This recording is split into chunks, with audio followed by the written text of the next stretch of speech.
The second they said brave, I was like, oh no, they're going to rhyme it with cave.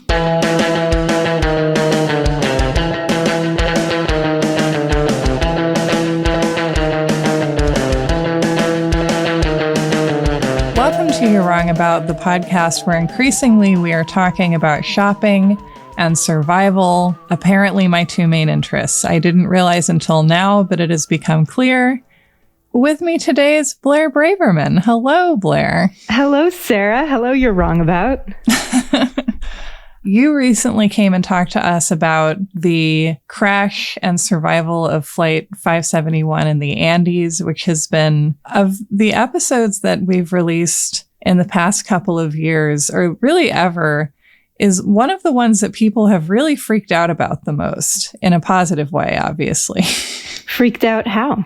The response that I love to see about it is like people essentially saying some variation of like, I was surprised by how deep my emotional response was to this, or like, I laughed, I cried, there was a jump scare.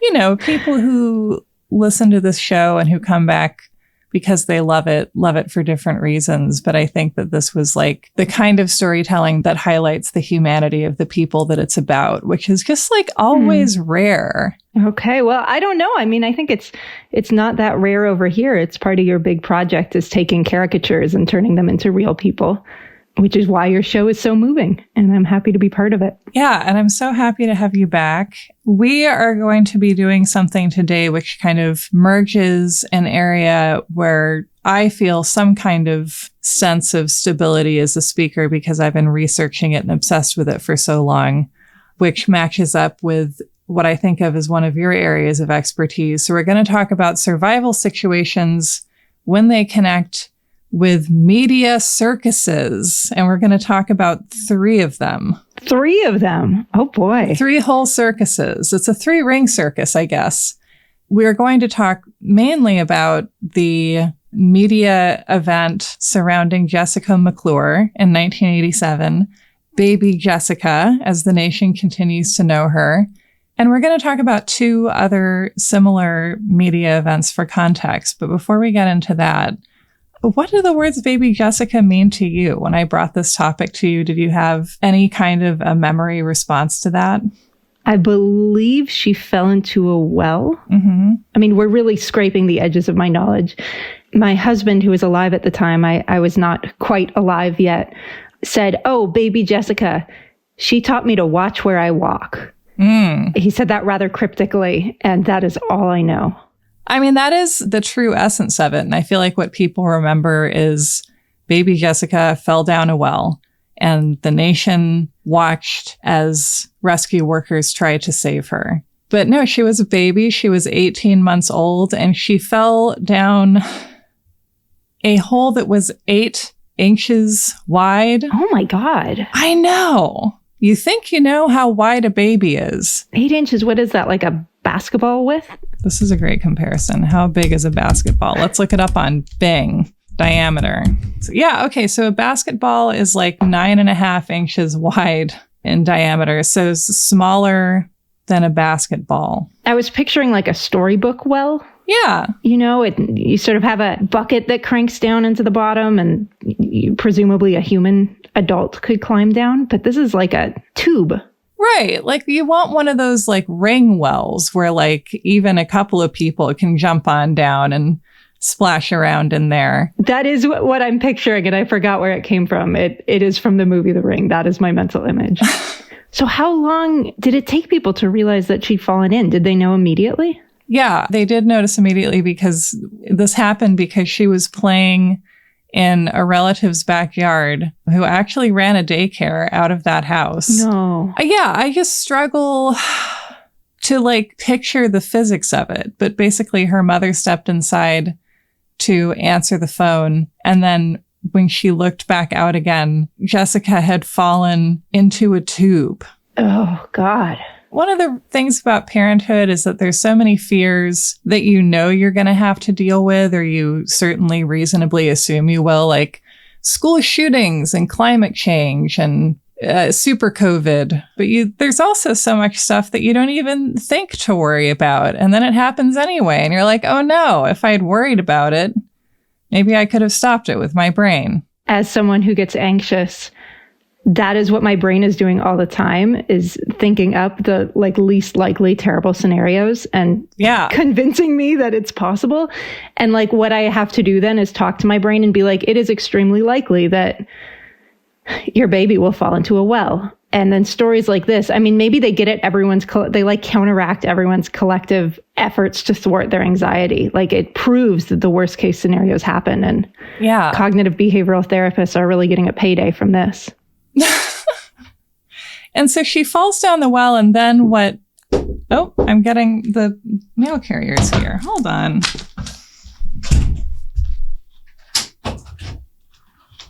Thank you. Oh, this is amazing timing. Okay, so this is the rebirth issue of The Believer. Oh. In beautiful swimming pool blue and lipstick pink. Ooh, it is gorgeous. There's an interview with Alan Alda in here. And then there's an article by Sarah Marshall. And it's me. It's not the Sarah Marshall who also lives in Portland who sells hot sauce. It's me. Okay, her article is called Violent Delights. She's holding it up to the camera. Oh, there's a bunch of people standing around, blood splattered on the floor. It's a nice illustration of the principal cast of Criminal Minds. Okay. They're recognizable people, but I didn't recognize them. For the record, I didn't ask for a portrait of the Criminal Minds cast, but I'm delighted that one was made for this issue. And the subhead is, "The serial killer media industrial complex rages on.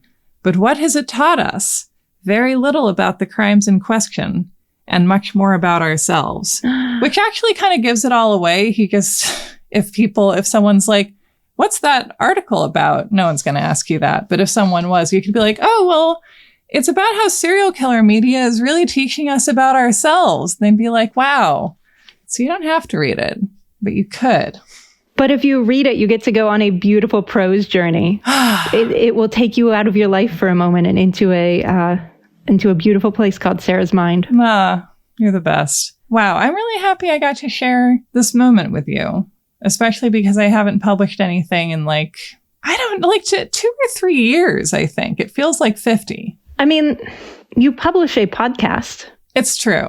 If you take your words and make them available to 1 million people, I think that is publication. It's true. And I love making this show. And I also, when this show feels the best in terms of the words that I'm offering, it's when I don't feel like I'm thinking about what I'm going to say next. It's just sort of being said and I'm along for it. And I feel the same way about writing, that when it's going best and when it feels the most meaningful, it's when I'm just kind of saying stuff without really planning to.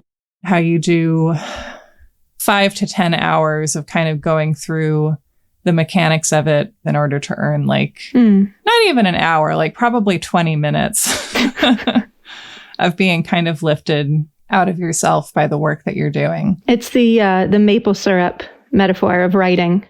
I don't think I've heard this. It's my husband's metaphor. I don't know if it's caught on as a common thing, but if you tap maple trees, you get a bunch of maple sap, buckets and buckets and buckets, and you think you're going to get maple syrup, and then you have to put all the sap in a huge pan on top of a fire and boil and boil and boil. And for every 40 parts of maple sap, you get 1 part of maple syrup. And that is roughly the ratio of research and work and drafts to finished writing that it takes to get a really good final product. And I imagine podcasts are the same way. I think that podcasts reward cul-de-sacs more, or at least the ones I do are forced to. So that's really nice. But totally. And just in terms of just brain power generally, I think you have to do so many hours of thinking in order to produce an hour of talking. But all that's to say that I feel like I get similar effects from these different mediums, but writing is it feels slightly different. I think probably because it's not connected to performance. Okay, so back to media spectacles. I wanted to open by showing you the media property that educated me about a lot of events of the 80s and 90s, in which did a kind of brutal parody of the baby Jessica situation. And that is the Simpsons episode, Radio Bart. Are you familiar? I'm not familiar. So Radio Bart is an episode where Bart has like a little radio toy where he can speak into a device and broadcast out a microphone some distance away from him. And so naturally he chucks the microphone down a well and pretends to be a little boy who's fallen down the well. And let's watch a little bit together. Okay. 3, 2, 1, play.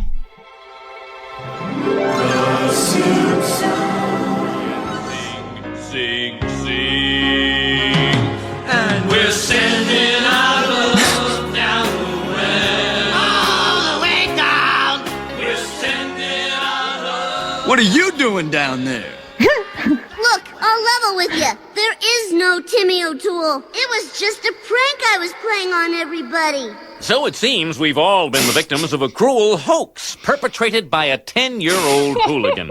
The time has come for finger-pointing, and most of them are squarely aimed at the boy's parents. No. It's not our fault. We didn't want the boy. He was an accident. Homer! Could you edit that last part out? Mr. Simpson, we're live coast to coast. Go! The people of Springfield are easily whipped up into a frenzy. I'll say that about them. I would be easily whipped into a frenzy. I'm most delighted, I think, by the existence in the Simpsons universe of we're sending our love down a well, which is like a very classic 80s celebrity thing to do. Like We Are the World is the most famous example where you're like, world events are happening beyond our control, so we should get a bunch of pop stars together to do a music video about it. It really foreshadowed the COVID Imagine video. Yeah. Like that's the natural conclusion of all of this. And was that for a benefit or something? Or were they just like, people need to hear us singing Imagine? I don't know. I don't know much about it, but it hit at a moment where it did not land. Mm-hmm. If we assume they're well-intentioned, which I assume they are for the most part, they also become targets for everyone to project their anger onto. Like, I thought the Imagine video was out of touch, and I also thought it didn't quite deserve all the anger it was getting, but that anger needed to go somewhere. And in that way, it sort of provided a service. Yeah, and also now, decades hence, I can be like, remember that time fucking Wonder Woman sang Imagine? Decades hence. And so the rescue efforts around baby Jessica are very big. This is happening in Midland, Texas, which is an oil area. And in a development that reminds me a little bit of Armageddon, the rescue effort that ultimately prevails is to dig a parallel shaft to the tiny tube that she has fallen down so that rescue workers can then drill through the rock, separating them from her, and pull her out of the tube. And they know that she's alive because they can hear her singing nursery rhymes. Oh my gosh. One of the rescue workers says to her, "What does a cat say?" And she says, "Meow." Oh my gosh. I assumed you'd say like they could hear her crying or screaming in terror. What a tough kid. Yeah. How long was she in there? She was in the well for 60 hours. Oh my gosh. Which I would imagine that was really starting to get into the danger zone. How was she not submerged in water? Like, how was her head kept afloat? Well, there wasn't, one positive is that there wasn't any water in the part of this tube that she was stuck in. And she was actually like wedged in there. She had one leg kind of wedged up between her and the well and one pointed down. So she was like in a splits, which is like unbelievably uncomfortable to think about. And it's surprising to me that the injuries caused by that weren't immediately catastrophic, which like nobody was sure what kind of condition they would find her in. But let us go back in time to my other couple of stories and talk about the kind of precedent for success that we have in these events. Before this, there were kind of two major news events that had brought the country together. So the first of these stories takes place in 1925. Little did I know when I began researching it that this was one of the largest news events in America between the world wars.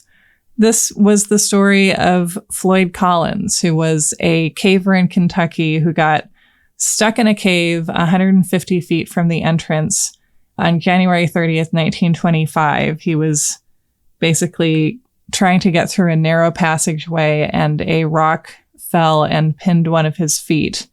The efforts to rescue him went on for over 2 weeks and ultimately became a media circus at which historians have said that tens of thousands of people ultimately were gathered outside of this cave in Kentucky, which is hard to picture, but I don't know. Why not? How did the news, radio in 1925, newspapers, how was it getting around? It was pre-Twitter. Yeah.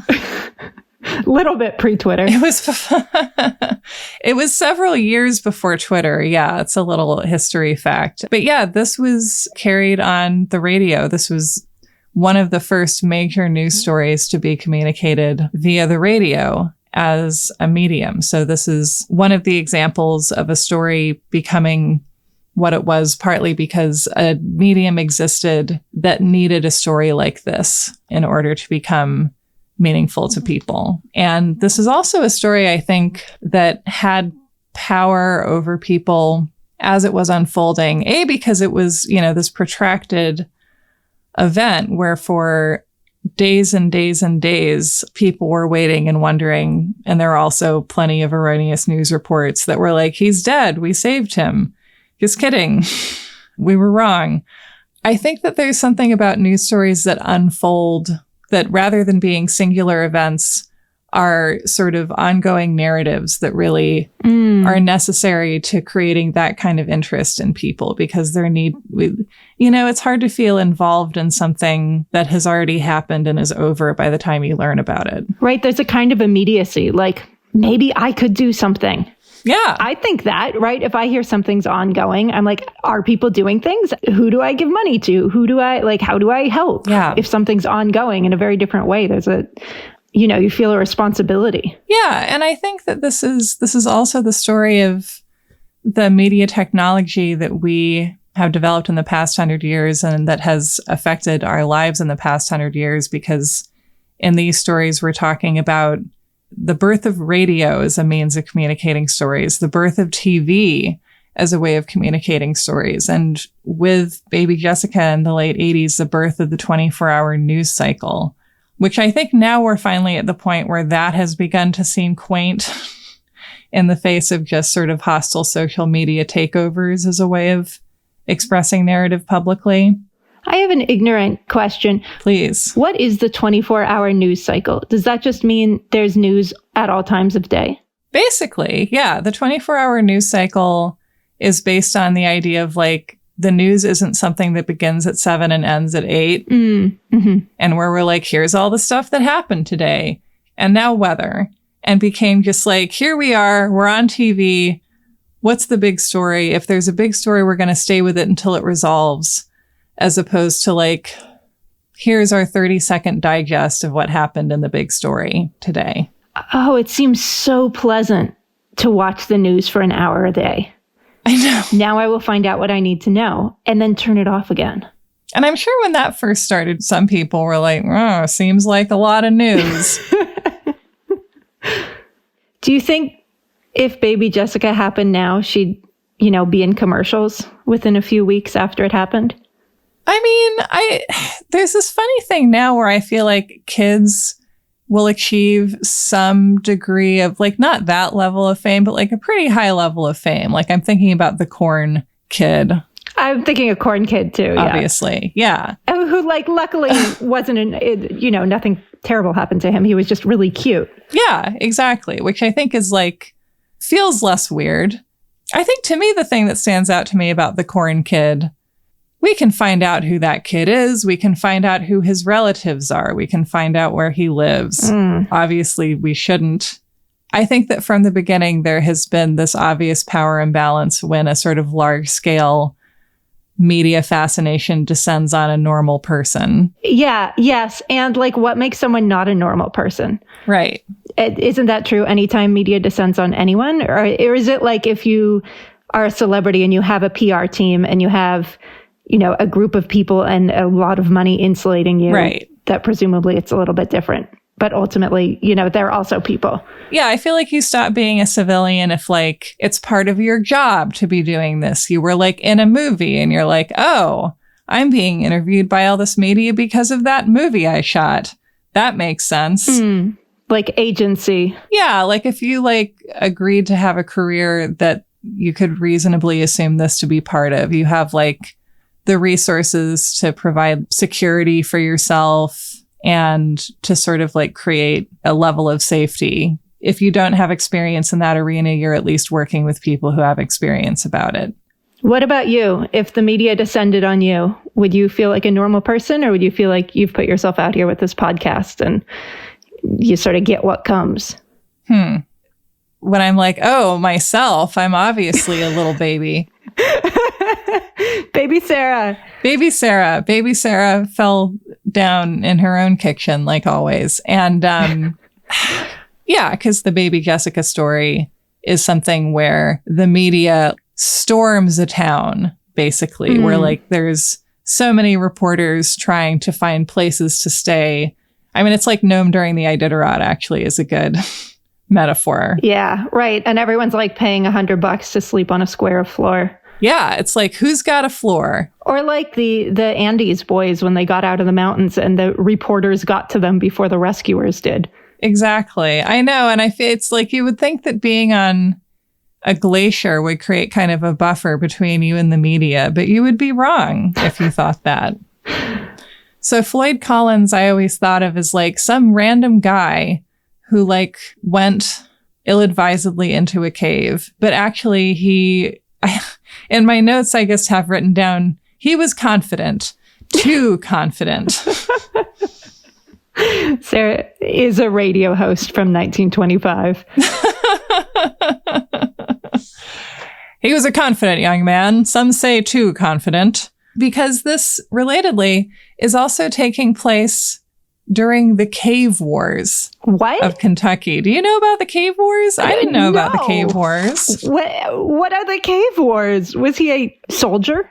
He was. He was a soldier in the Cave Wars. So basically, in this area of Kentucky, this is the area around Mammoth Cave, which becomes a great tourist attraction, especially in the years after World War I, when there's more roads in this area, there's increased money for and interest in tourism. People are driving.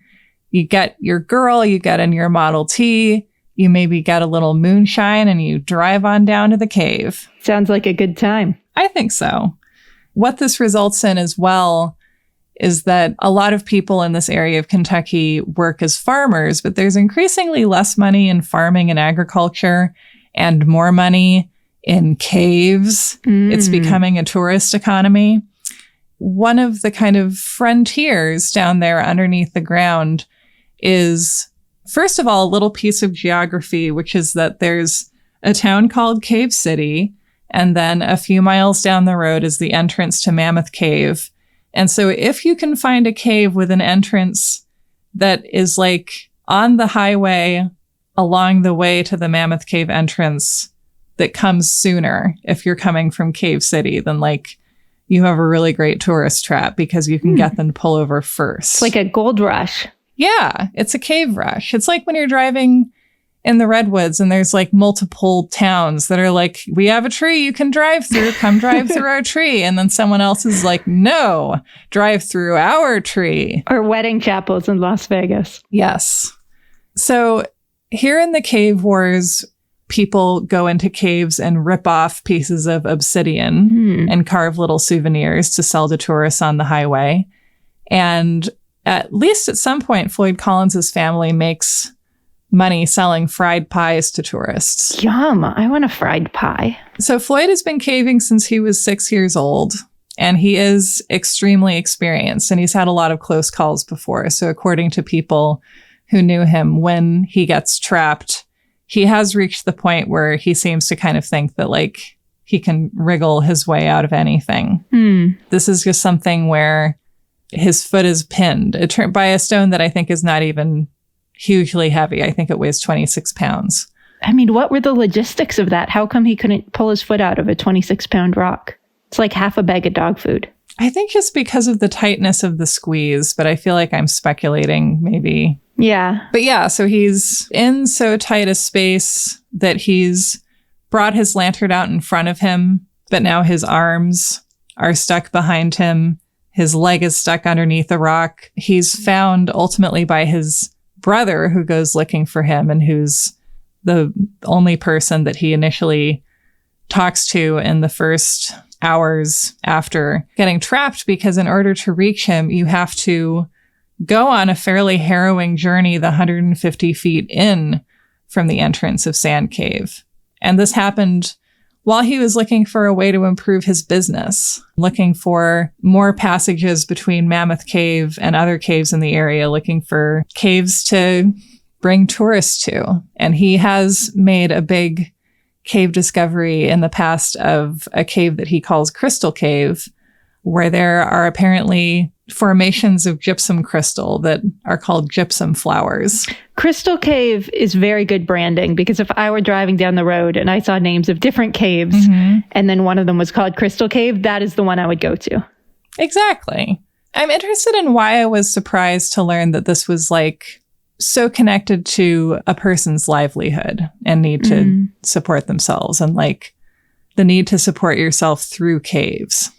It's a workplace injury, one in a long line of capitalism strikes again. Yeah, totally. And I mean, so many of the horror stories and the horrible death stories of American history are in just like workplace deaths and unsafe workplace and workplace accidents and workplace disasters.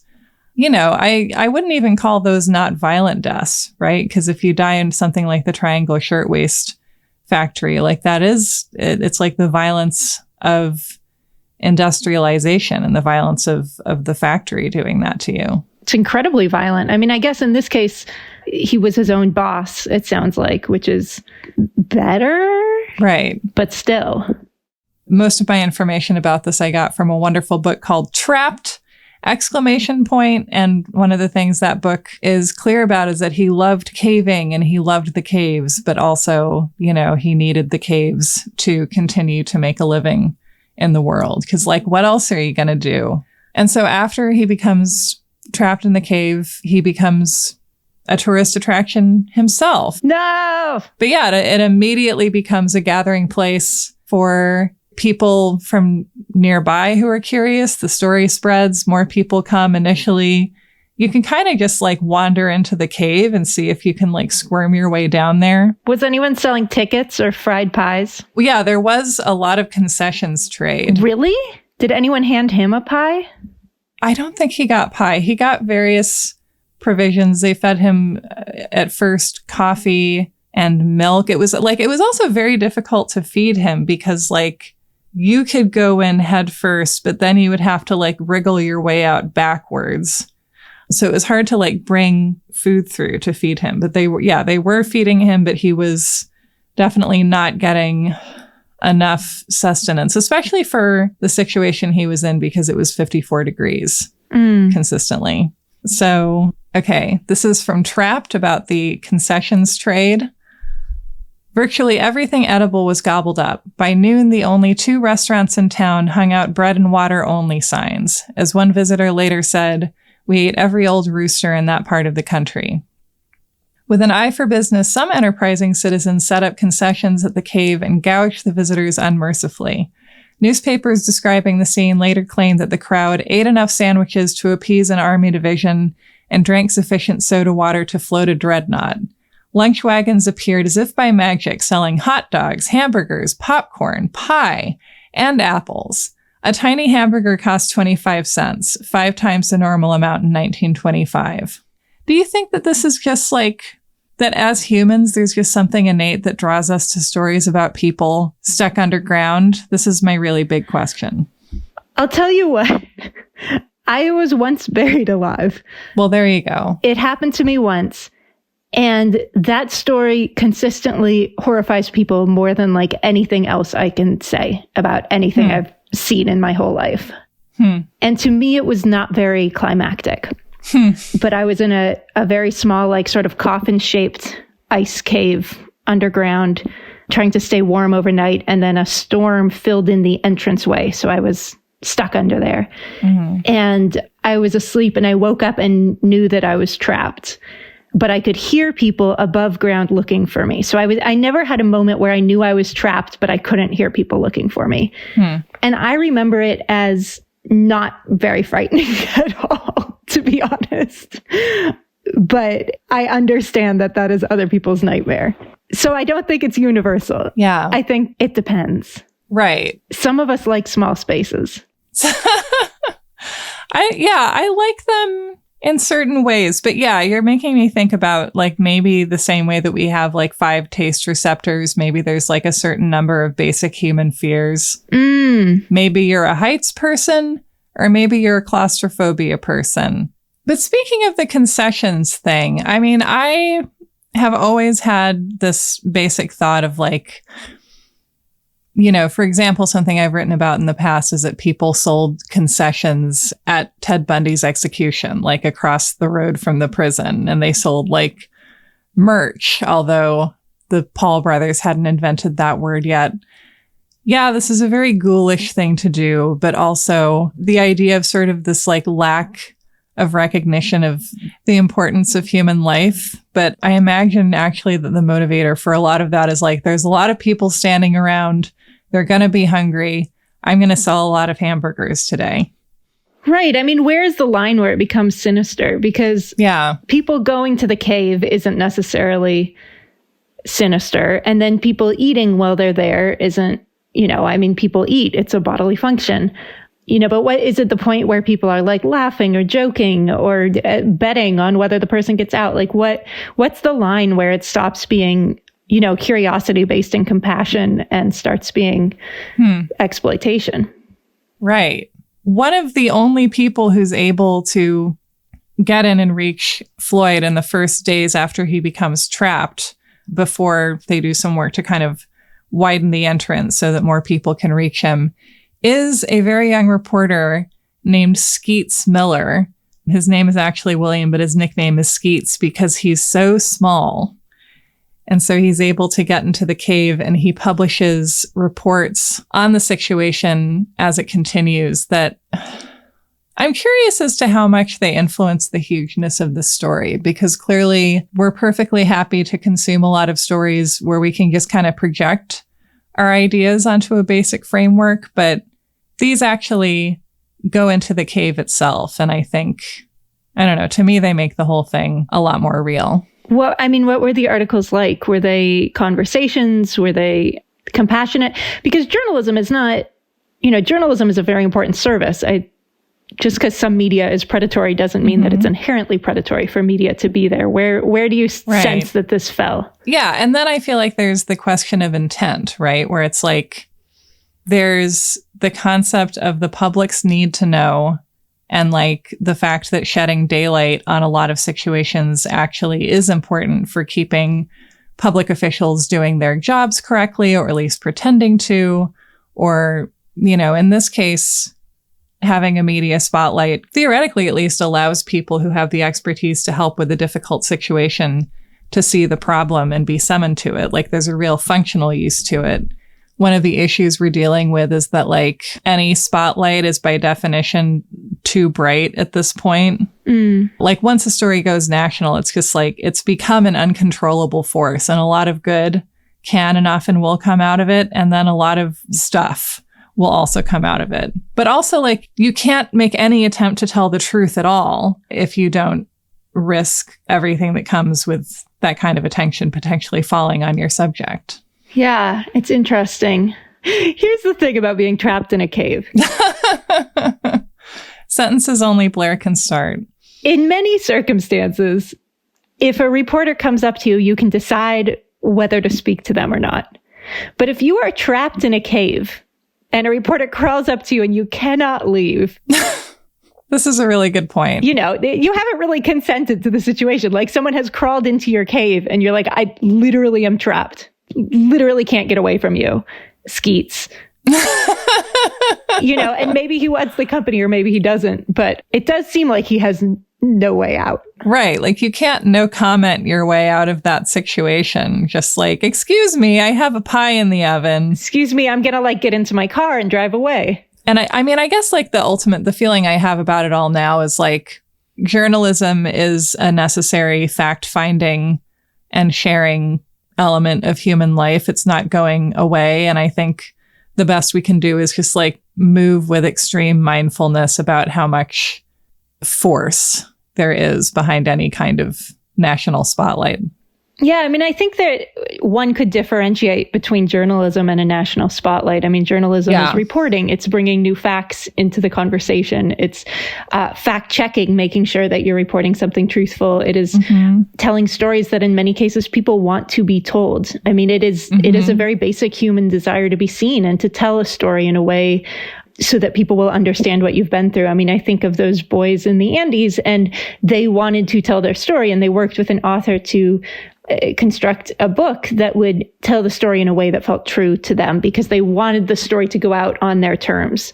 Yeah. There's a distinction to be made between journalism and between a media frenzy, which isn't aiming to bring more facts to the conversation, isn't aiming to illuminate, is just aiming to, you know, sell papers to sell ads. Right. And then like journalism is something that is often or generally contained within media, sometimes working in concert with its needs and goals, and sometimes sort of struggling to work contrary to them. I mean, and journalism is often hard. That's another distinction we could make. I mean, journalism is hard work. It costs money. It often takes training to know how to do it ethically and precisely. And then you have like the hot take machine, which does not necessarily require leaving your chair and is sort of like creating an opinion to add to the discourse. Right. I don't know. I wonder if you are the object of a spotlight like this, how much you can feel the difference. Yeah. I find the technologies of all this so interesting because it's like the last 100 years really of human, you know, inventions generally, but specifically media is what I always look at, have like allowed us to see what we have always wanted, you know, and it's like we're getting more and more intimate with screens and we're seeing more and more people in our screens every day. And the screens are getting smaller and warmer and we wear them next to our bodies. We clearly have this overwhelming desire to bring the world closer and closer to us. But then it's like we get so overwhelmed by all the information we're taking in that it just stresses us out and makes us want to go to sleep. Do you think it's a desire or do you think it's a compulsion? I guess I think it's a compulsion. Yeah, because I think it's like a hunger. I think that America, I'm sure the world, but America is the country that I really know, has been suffering from an epidemic of loneliness for a long time that feels, if not created by, at least very connected to this sort of world and capital in which all of the corporate incentives are to squeeze as many hours from us as possible, and how it's like, you know, I think it continues to be, or at least to seem like a better deal from capital's perspective if we have less and less of a life or of a social world so that we can derive more and more of our personal value and sense of identity from work. And so having technologies that offer us the illusion of human companionship, you know, I don't think there's a conspiracy anything, but they're very helpful to that end. Right. You can text someone throughout the day and it's still not the same as sitting down and being with them in terms of replenishing your spirit. Yes. It's like if you and I were to like spend all week texting, then it would be like we would be feeding each other like breadcrumbs throughout the week, which is very nice. But if we were to like sit down and actually talk, it would be like ripping into a whole loaf of bread and eating it together. And I know which one I want. Yeah. You don't have company. Yeah. Like the presence of other people as much. That's what slips out of the way. Yeah. And it seems like technologically we have finally come to the point really in like the last 10 years where we can now simulate just being with somebody in a kind of a passive way, you know, like through Twitch streamers or, you know, the stuff on OnlyFans where someone's just like sitting there smoking and you're pretending you're in a bar or whatever. Oh, that's so wholesome. You know, like YouTube videos where someone's role playing your girlfriend. Like we know what we need but we're trying to suck it all in through a screen. And then we're confused about why we're not getting any calories. We're like, I've been drinking these Diet Cokes all day and I'm still hungry. Really caffeinated at this point. So this is from Skeets Miller's first story. Dateline, Cave City, Kentucky, February 2nd. Floyd Collins is suffering torture almost beyond description, but he is still hopeful he will be taken out alive, he told me at 6:20 o'clock last night on my last visit to him. Until I went inside, I could not understand exactly what the situation was. I wondered why someone couldn't do something quick, but I found out why. I was lowered by my heels into the entrance of Sand Cave. The passageway is about 5 feet in diameter. After reaching the end of an 80-foot drop, I reached fairly level ground for a moment. From here on in, I had to squirm like a snake. Water covers almost every inch of the ground, and after the first few feet, I was wet through and through. Every moment it got colder. It seemed that I would crawl forever, but after going about 90 feet, I reached a very small compartment, slightly larger than the remainder of the channel. This afforded a breathing spell before I started again on toward the prisoner. The dirty water splashed in my face and numbed my body, but I couldn't stop. Finally, I slid down an 8-foot drop and, a moment later, saw Collins and called to him. He mumbled an answer. My flashlight revealed a face on which is written suffering of many long hours, because Collins has been in agony every conscious moment since he was trapped at 10 o'clock on Friday night. And he's got a piece of oilcloth covering his face that I think his brother Homer has supplied him with that is there because there's water dripping on him continuously. I mean, he's like soaking wet as well. I don't know. To me, what stands out about that account, and he'll continue writing dispatches from Sand Cave as the story continues, is that it feels like vulnerable on the part of the reporter. If anyone ever earned a story. Maybe that's the answer to our journalism ethics question. It's like, are you willing to literally or figuratively wriggle through a cold, terrifying cave to find out the answer? Will you let someone lower you by the heels down an 80-foot dark tunnel?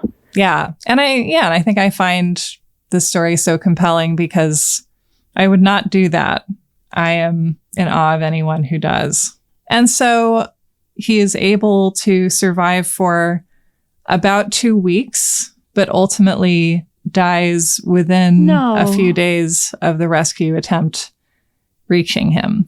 Oh, no. Yeah. Did they get him out? Did he die in the cave or out of it? He died in the cave, and his family retrieved his body a couple of months after the rescue attempt. Oh, no. He held on for so long, like he only needed to survive like a tiny little bit longer. Just like the feeling of like the closeness of the whole thing is sort of maddening. I mean, I know this was 1925, but I guess that's the question. Like, if someone was trapped in that cave in the same way now, do we have different technology to get them out, or would it be exactly the same? Right. I would love to know what the situation would be for that story in particular, because I guess it's like, how fast can you dig a shaft? Because they couldn't pull him out, because it would have, if they had tried to pull him, he would have just like, you know, pulled apart. Ugh. We all have, or most of us have, to some extent, narratives about ourselves where like, we're the main character. And I feel like caves are kind of one of the ultimate expressions that nature has for me of just like, no, you're not. You're stuck in a cave. And like, if you're stuck in a cave and you only have so many hours to remain stuck there, if you don't have water or food, or if the elements are too severe, then like, that's just it. The cave wins. And it doesn't matter that you saved the cat earlier in the screenplay.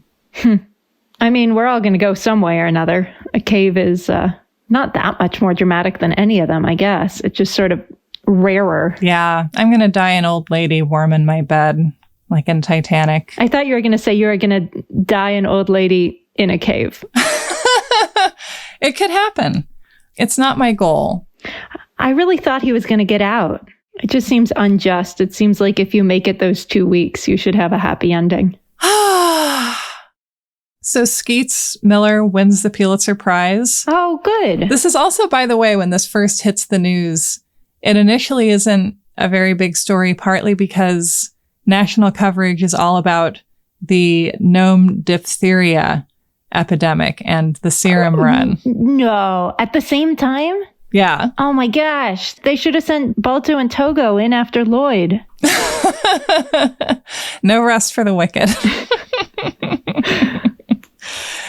So in the merchandising around Floyd Collins, there were also a couple of songs, and I am going to play you one of them. Okay. Yeah, this was apparently a trend, at least in the country music industry, that when there was a national tragedy, you would like do a little song about it.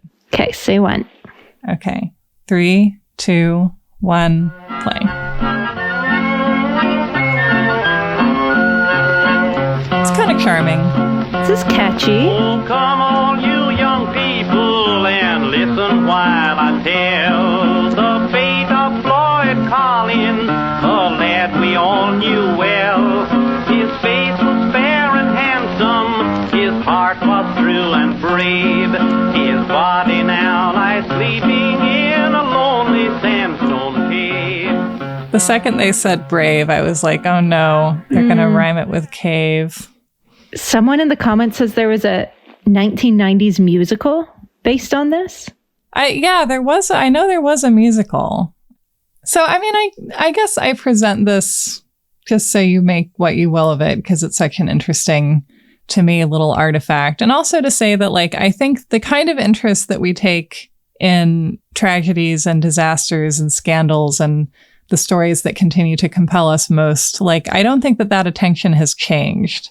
I think we just have different technology to express it with. Yeah. Fundamentally, we're like just these unsophisticated prurient mammals who want to eat a hamburger near a trapped man. Now we're going to go to a huge story of 1949, which a lot of people referenced when the Baby Jessica story broke. This is a very similar story of a little girl named Kathy Fiscus. Okay. This is from a New York Times article. Not quite 40 years before Jessica McClure fell into an abandoned well, another little girl, 3-year-old Kathy Fiscus, did the same thing in California. She was running a race with her sister and her cousin in a field in a suburb of Los Angeles in 1949 when she slipped into a 14-inch wide hole and became trapped 95 feet underground. Oh. Her cries, too, could be heard from the surface, and there was a mammoth rescue effort. 132 volunteers worked for 2 days, while more than 5,000 people came to watch. This, is a similar story. It's horrifying in a very similar or the same way where it's, you're like, God, I have to think about tiny holes in the ground as well. It strikes me that these people coming to watch, I mean, we've sort of been assuming like a carnival atmosphere, like they're there for the show, but it's hard to know without being there. But I wonder if the mood was more like a vigil. Yeah, and I think that in the Floyd Collins story, it's like arguably there's a number of people. There's like a size of crowd, at which point it can't be any one single thing, or a like density of human energy where like any crowd is going to become like subject to its rowdiest members. Yeah. A lot of people, were coming in an attitude of wanting to know what was happening, wanting to see if they could help, just, in a vigil kind of atmosphere, as well as anything else that was a dynamic there as well. So this is 1949. TV is about 10 years old. It made its debut at the 1939 World's Fair. And it's something that costs about a third the price of a car. So at this point, there are fewer than 100 TV stations in the country. And the news is not really a big draw because it's like a guy telling you what the news is, but they're not showing you the news. Here's an oral description of the news, which you can also get on the radio, which is cheaper. He's like reading you a newspaper. Yeah, no, sometimes they would literally read you a newspaper. And there probably isn't that much programming out there. Exactly. There's only a few hours a day. There's both relatively little that you can do with the technology and relatively little that it's occurred to people to try because it's sort of, you're finding the format. So it's like, a lot of theater brought into the home.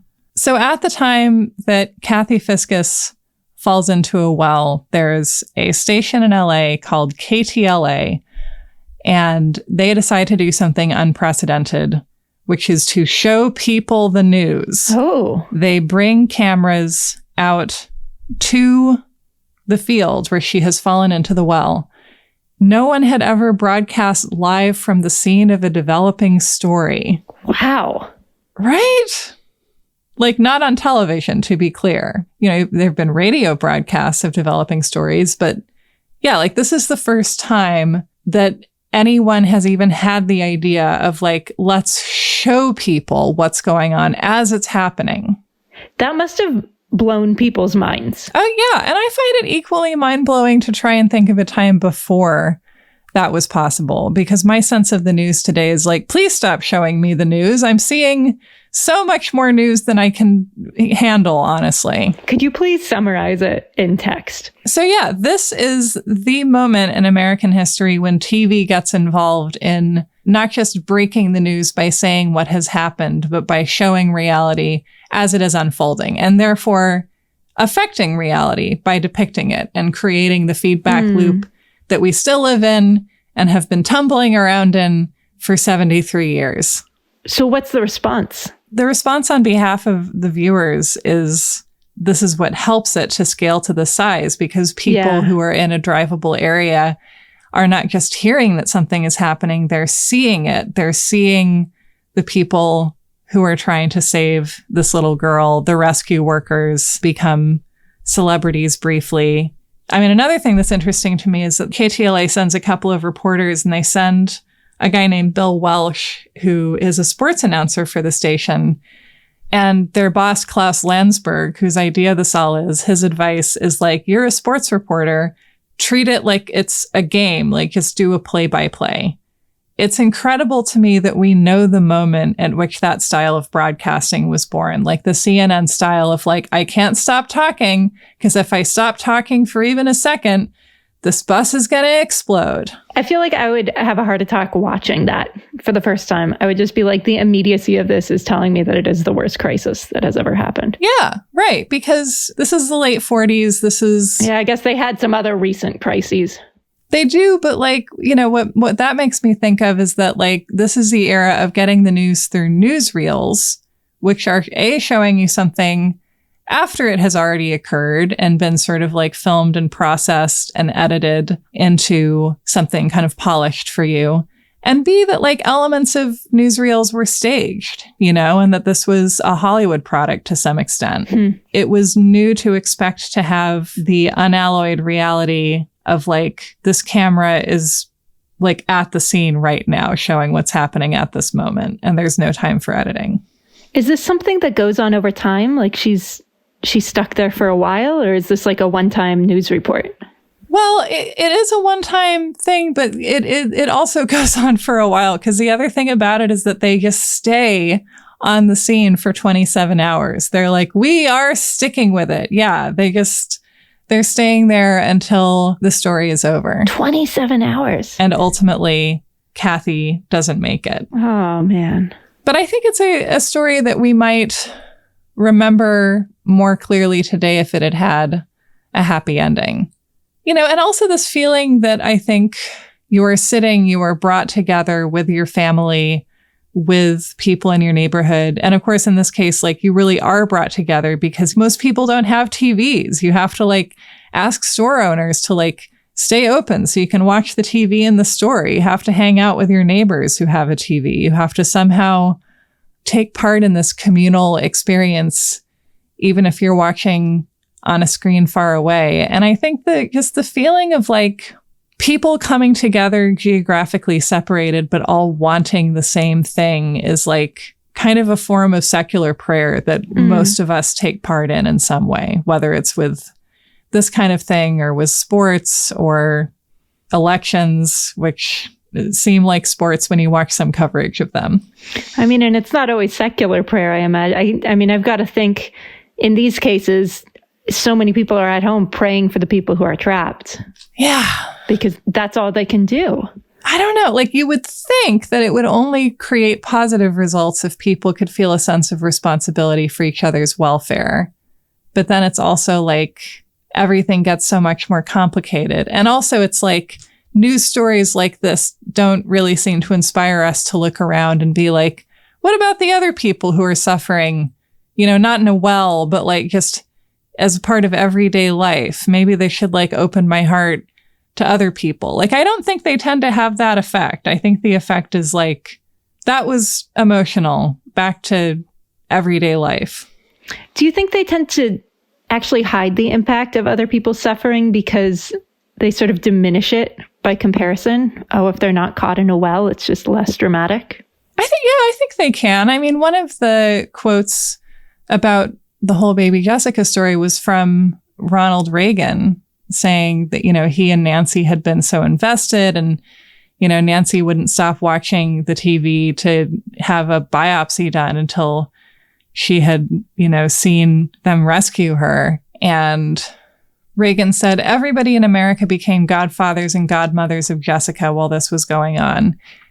There's nothing intrinsically negative about it. It's just sort of, what are we not looking at, right? Because it's like, well, like once you have like 50 godparents, probably additional ones can't really do anything, and then like Reagan is a great example of a president who like cares so much about the kids trapped in wells, but then whose policy negatively affects all the kids not in wells, which is most of them. Yeah, that's true. I think it's kind of beautiful about all the godparents. Yeah. I mean, part of me is like, how would the parents feel? Because I feel like there's just sort of weirdos out there, and you'd worry that someone would start thinking they're like, actually have more of a connection to your baby than they do.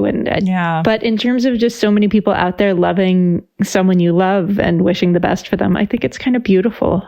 Yeah, I don't know. I feel like that's maybe what's one of the things that compels me, is that there's so much sort of beauty of humanity on display, and it's often happening in the same moment as humans being complicated and weird. But all of that context is partly to tell you that, as people are tuning in to watch TV in 1987, as these rescue efforts are ramping up, as we are digging a parallel shaft to try and reach America's baby before it's too late, our precedent for success is like, I don't even know if we have one. Like, if there was a giant story about the nation becoming fascinated by someone stuck in a well or a cave or something, and that working out well in the entire 20th century to this point, then I feel like we would have heard about it. The amount of hope that people could have tuning in had to be based on the idea that, like, surely now we have the technology to figure this out, because we haven't before. Right. And it's so simple. Yeah. It's someone in the bottom of a well. It's not someone caught up in bureaucracy. It's not someone with an illness we don't understand. It is a person in the bottom of a narrow hole. Everyone can picture how, wanting to like just reach in or send like people could be at home being like, why don't they try this? Why don't they try that? Yeah. It's something that we can wrap our head around. It's like an allegory almost. It's so simple and so terrible at once that it's still impossible to get someone out. Yeah. It is like an allegory. I mean, it's even actually like Gimple the Fool and the pickle jar, right? Where it's like, you just feel like there's an answer just around the corner of like, if you stop trying to take so many babies out of the well, you can get your hand free or something. I think I've heard that story in a different context. It's normally pickles, to be clear to everyone listening. That's the concept where like you can't get your hand out of a jar because you're clasping something inside the jar. Yeah, that's how I remember it, is like you get your hand stuck in a pickle jar because you try and grab all the pickles at once. I always heard that was called a monkey trap. Oh, yeah. That's how you like trap a monkey, is you like attach a jar to a table and put like some nuts in it. Someone out there is listening who's been trying to trap a monkey, and now they're like, thank you. You're welcome. You're welcome. Finally. Okay. I'm going to read you some excerpts from a New York Times Magazine article called Death on the CNN Curve by Lisa Belkin.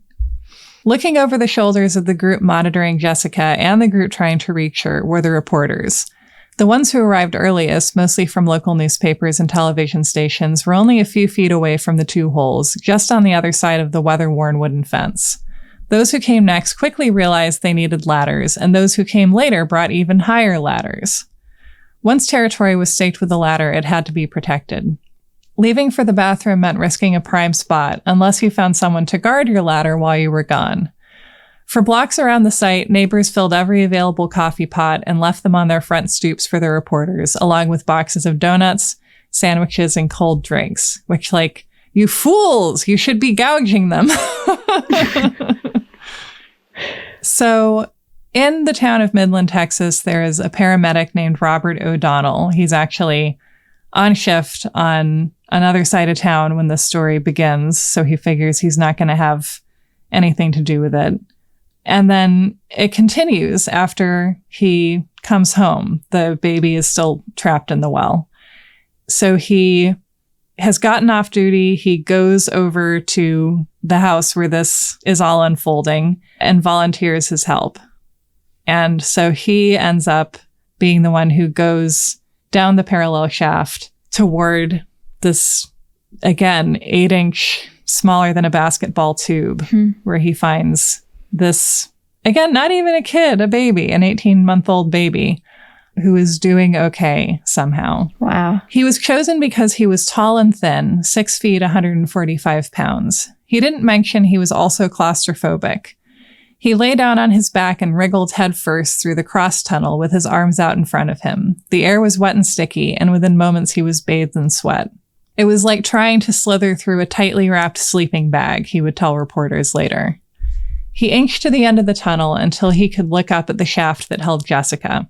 Only the first few feet were lined with the pipe that protruded up into the yard. The rest was raw rock wall. One of Jessica's feet was dangling down toward Robert, but the other was out of his sight, wedged near her head, so she was almost in a split. Oh. Juicy, I'm here to help you, he said, using the nickname her parents had told him to use. Oh. He asked her to move her leg, and she did. Satisfied that she probably had no overwhelming spinal injuries, he started to tug on her foot, but she didn't budge. She was wedged in too tight, and he did not have enough room to maneuver.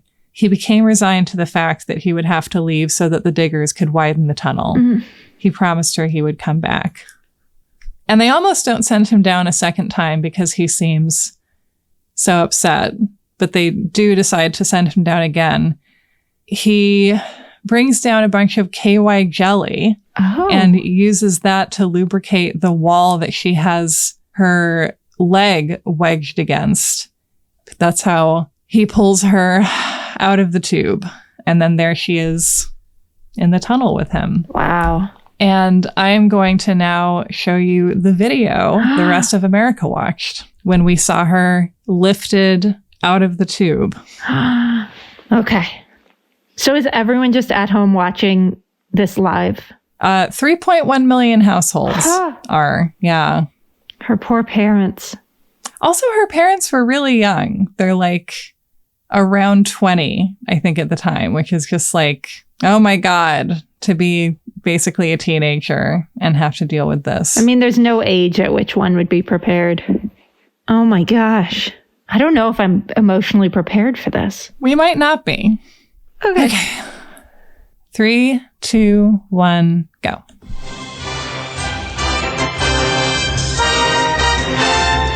We interrupt our regular program schedule to bring you a special report from ABC News. All right, Mike. Yeah, ironically, in this age of telecommunications, sometimes those of us who are more than 1,000 miles away from the scene are closer to the action than those of you who are literally just 50 feet from the scene. You are. The anticipation in this little town is overwhelming. They have come out, they have supported, they have dug night and day. They've brought food, they've prayed, they've set up a trust fund because this family does not have any health insurance. These are private individuals who brought their equipment. And let's face it, this is oil country in Texas. Some of the gear that you would need for drilling a quick hole, they have dug that what is an orange-yellow shaft that you see toward the right center of your screen. I'm beginning to hear a cheer or two now. Let's listen.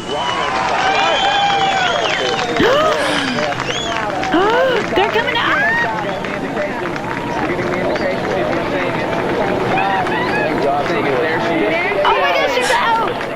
She's out. There she is. Her eyes are open. You can see her eyes open. Oh. Bless her She's heart. Blinking. Bless her heart. She's blinking. 58 hours exactly. Thank God. 58 hours. Thoughts from the class. Oh my gosh. Just how many people were crying watching that on their TVs when it happened. I do feel, I mean, look, I watch a video clip on YouTube 30 odd years later, but like, I get it. I get feeling like her godparent or, you know, it just. Oh, yeah. Just everyone's rooting so much for that little girl. So it is, I mean, it is just this moment of like unguarded euphoria for so many people. It's so rare for a large number of people to be brought together, not in opposition to something. You know, it's like the thing we're for is the baby and the thing we're against is just like the well. I feel a little grateful that this was pre-social media. Oh, yeah. So that people were consuming the information. They were watching the news, but weren't necessarily all creating their own opinions about it in a public way. Yeah. Oh, my God. Yeah. Imagining this as like a Twitter, like a thing that people were live tweeting is hard to entertain. It would be a distraction. And even as it was, the attention was like more than anyone could handle or really, you know, and also the fact that this is a new kind of attention. KTLA broadcasting for 27 hours in 1949 didn't create a precedent in news at that point to continue doing that. Oh. The news, TV news matured into a reality of like it comes on at 7, it goes off at 8, it comes back on at 11, and then, you know, it's on again in the morning, and that's your news. You have your time to engage with the news, and then you can move on and watch some Andy Griffith. In 1987, CNN as a channel was 7 years old, and it had yet to really find an audience. And this was what made CNN, was baby Jessica being in the well. Really? Because suddenly there was, because suddenly, you know, this created the consumer demand and the feeling of like, wouldn't it be great if there was a channel where they just had to keep telling you the news and they couldn't cut away to something else because there was nothing else.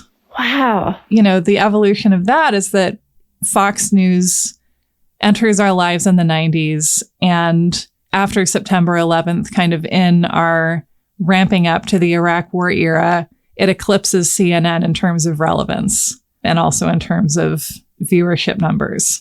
So we've gone from a 24-hour news cycle culture to a 24-hour Fox News cycle culture. And what is the shift from CNN to Fox? Fox is like, we're going to tell you the news, but we're going to like also just make you angry and hateful about it. And the news probably isn't real. You know, we always had some amount of room for like random speculation in the DNA of the 24-hour news cycle, I think, because if your job is to just continue talking, you're going to speculate about stuff and you're going to talk about what might be happening. You know, Fox has become a place whose primary job is like the creating of sentiment, xenophobia and fear of terrorism and the feeling of anti-Semitism, a classic. I think over time figured out that the best way to get people to watch and to keep watching is to get them in an attitude of fear and of anxiety and of fear mixed with anger. And the idea of like, I have to keep watching because there's a national emergency and we've like invented a baby that Hillary Clinton has thrown down a well. Right. And it's every day. She's down there every day. Every day a new baby called America. Yeah. And what does it do to us? I mean, I don't watch Fox News, but like, yeah, to be constantly hyped up, like you're the tension of watching to see if that baby makes it out of the well or not. But it's all of us all the time. Yeah. I mean, I honestly believe it has to be bad for heart health. And I know anecdotally of one person who had an elderly relative who was told by their doctor, like, you gotta stop watching Fox News. It's bad for you, like physically. God bless that doctor. Right. Just fighting the good fight one person at a time. Yeah. And so in 1987, it's before the Bronco chase. It's before the news fracas around Tanya Harding and Nancy Kerrigan. It's before Amy Fisher. It's before the Menendez brothers. It's before so many of the events of the late 80s and early 90s that are like really starting to ramp up around this period. Like, this is really at the beginning of all that. You know, various forms of media have always descended in their own way, but this was the first time people had been descended upon by the cable news apparatus like this. And speaking of just attention generally, this is another passage from the New York Times Magazine article. Suddenly, everyone wanted to give things to Jessica. She spent 36 days in Midland Memorial Hospital, undergoing 6 surgeries for severe forehead and right foot wounds, eventually having her smallest toe removed, and all her doctors, the pediatricians, general practitioners, vascular surgeons, and orthopedic surgeons, donated their time. The rest of her bill, about $50,000, was paid by anonymous donors. During her stay, the hospital received an average of 50 calls an hour. Her room, the hallway outside her room, and eventually the entire hospital were filled with stuffed bears, elephants, balloons, flowers, and baskets of fruit. Governor Mario M. Cuomo and his wife Matilda sent a stuffed beaver, which is New York's official animal. When the Toy Story found out who it was for, they donated a Garfield the cat. A well-wisher in Vienna sent a chocolate cake. Someone closer to home shipped Jessica a custom-made waterbed. A Shar-Pei puppy, which she named Shirley, was also a gift. She received enough clothing to last until she was 5.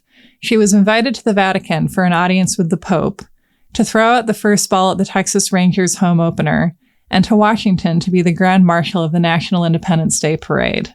She gets, ultimately, from donations across the country, a trust fund of, I believe, about $700,000, which then, after the sort of initial euphoria has died down, people then start to be suspicious that her parents are spending too much of it, and people are gossiping about them, and they bought a new house, and how is their marriage doing? And there's like, you know, in the age before random social media shipping, we still had tabloids. There was still like a tabloid speculating that Jessica's mom was having an affair with one of the rescue workers and stuff like that. Wow. I'm just dying to know how she grew up with all this. Like, what affected her more? Being trapped in the well or being faced with so much attention when she was so young? Well, I have some answers for that. I'll tell you first about Robert O'Donnell, and then I'll tell you about how Jessica has done since being rescued. Robert O'Donnell struggles a lot with drugs in the years following this into the early 90s. And apparently, while watching footage of the rescue workers following the Oklahoma City bombing, says those people are going to need a lot of help for a very long time, presumably in reference to the effect that being a rescue worker and then elevated to that kind of stage had on him, where the attention and the money comes and then it goes away. And it's hard to know, you know, how big a part that plays in the way somebody struggles. But I don't know, that it at least can create like the illusion of having more resources than you do, and can mix in a very volatile way with whatever else you're already carrying. And so ultimately, Robert O'Donnell takes his own life in 1995. Oh, no. He ends up being one of the casualties of this story.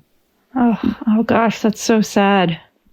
What strikes me about that is how it might feel to sort of have this like giant success held up as who you are, and yet feeling the disparity between, you know, this was your one shining moment, and yet you in reality are a collection of also all of the moments when you weren't able to save somebody.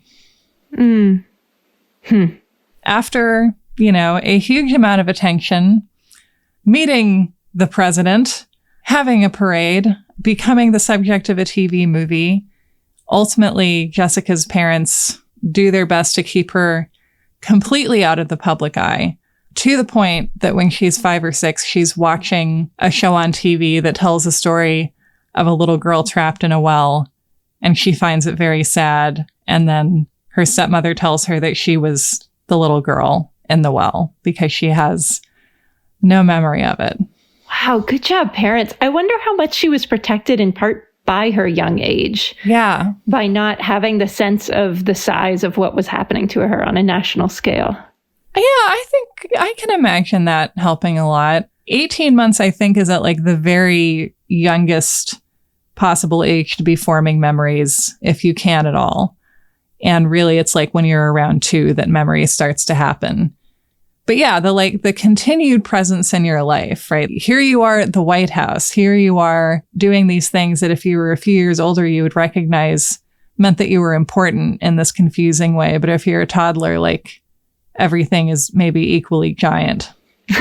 Right? Like, are we going to the grocery store, or are we going to the mall, or are we going to the White House, or are we going to my neighbor's house who has popsicles? Yeah. And arguably the popsicles are more important. There's no popsicles at the White House. Absolutely. Probably. And she is in the public eye very rarely. She was in a follow-up story in People magazine a few years ago. She has 2 kids. She still lives in Texas. I mean, I feel like it's like the ultimate success story that she's like a woman in her 30s who I know hardly anything about because she's an ordinary private citizen who once fell into a well. Good for her. Good for her. And while Jessica's mom, Sissy, was still even talking to the press, one of the things she said to the AP was, I know everyone loves her, but I love her too. And I just want her to be a kid like all the other kids she goes to school with. If we keep writing the baby Jessica story, my child will never be normal. I don't know that it's like as miraculous to me that Jessica escaped being defined forever in every aspect of her life as the baby in the well. That to me is as miraculous an escape as getting out of the well itself. There are a lot of structural incentives to monetize your child, because honestly, how the hell else are you going to afford to like have a child at this point? And I don't know, we're just getting into a weird area. We've been in a weird area for some time now. We're quickly approaching a time when the first child influencers are going to be adults who can tell their own side of the story. Yeah. And that will be an interesting reckoning. And file lawsuits. That's the one I'm excited for. And then we'll all watch the news when it happens. So, I mean, I've given you like a very weird charcuterie board of like media and technology and stories that scare me a lot. And now I'm going to cheat and like ask you what your conclusions are or what your thoughts are, having been through all of history, because the whole of the 20th century is told through stuck in something stories. It just strikes me that having your story told by other people is very tricky business. And there's a vulnerability to it. And so people who manage to find ways to tell their own story or to create their own story, and maybe that means living privately, tend to deal with it better than people who repeatedly have their story told for them. That's what you want for all of these people. Anyone who's sort of thrust into that position is for them to maintain agency. To be able to say, no, get that microphone out of my face, or this is when I'm going to tell you what it was like to be trapped down there. You know, we can't control the walls of the well, but we can control how hard we're pushing people for stories that they may or may not want to tell. That's beautifully said. And I mean, it also occurs to me that these were compelling media properties, partly because like we had 3 people who couldn't really speak for themselves. Like Floyd Collins was an adult, but he was in, you know, increasingly tenuous health and like delirious part of the time. And then we have a toddler and a baby who cannot be very brusque with the press, really. You know, I think this is one of the reasons we love dead girl stories as a culture, is because the dead girl can't say like, fuck off. That's not what I'm like. Stop telling my story that way. She's like ideal because she'll never tell you did it wrong. She'll never get litigious. She's dead. And yeah, just, you know, and then here I am doing the same thing that I'm talking about, the sort of ethical stickiness of, like trying to tell a real story, trying to tell 3 stories about people who, through sheer circumstance, ended up bringing the country together. Although they would have preferred to not, I'm sure. I have a friend who's a taxidermist. And when I first met him, we were like, you know, sitting around having a drink or something around the kitchen counter, telling stories. And he was talking about taxidermy. And he started talking about the incredible pressure that he feels when he is mounting an animal, because it is not just an animal that he is mounting, but it is always a story that someone has. That people don't bring a deer or a fish or whatever it is to the taxidermist necessarily because it's like a good deer. They bring a creature because they're like, this is the last fish that I caught with my grandfather before he died, or the first one I caught with my daughter. It always represents something. There's always a story, and he always hears the story. And then he is responsible for putting that story in physical form, for, sort of preserving it in such a way that the story will feel cradled to that person. And it reminded me so much of the responsibility of being a writer. Yeah. That you are capturing someone's story, or you've been trusted with someone's story, and your job is to make it still feel true and good to that person. Yeah. Unless they're like some terrible villain, and then, take them down. But when you're telling stories that want to be told, you have to preserve it right. Yeah. Thank you so much for joining me on this unpleasant belly crawl through history, I guess. And you are, just the person I always want to go through these caves with. And you have a book out that I'm obsessed with. I just want to make sure people know about it. What is your book about? Thank you, Sarah.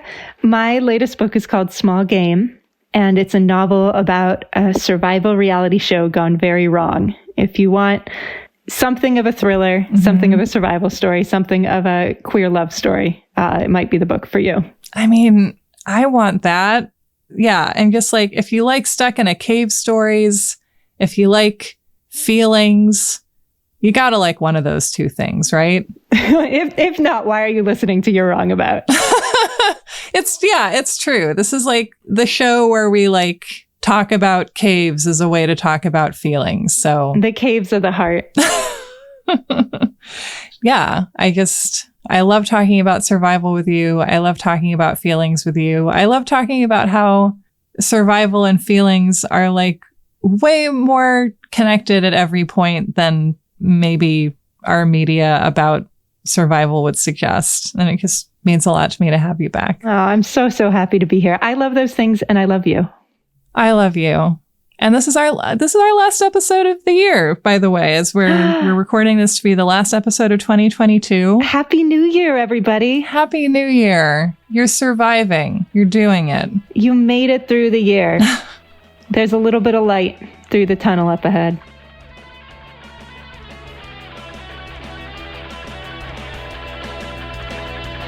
Thank you so much to Miranda Zickler for editing. Thank you to Carolyn for producing the show and for making the show with me this whole year. Look at us. Who would have thought? Not me. If you want bonus episodes, you can hear them on Apple Subscriptions Plus or on Patreon. And we have a new episode out about cereal with Josie Duffy Rice, our most wonderful legal mind on call. That is it from us. Happy holidays. What a year we've had together. I'm not going to say what a great year, but making the show is a great part of it. And I'll see you in the next one.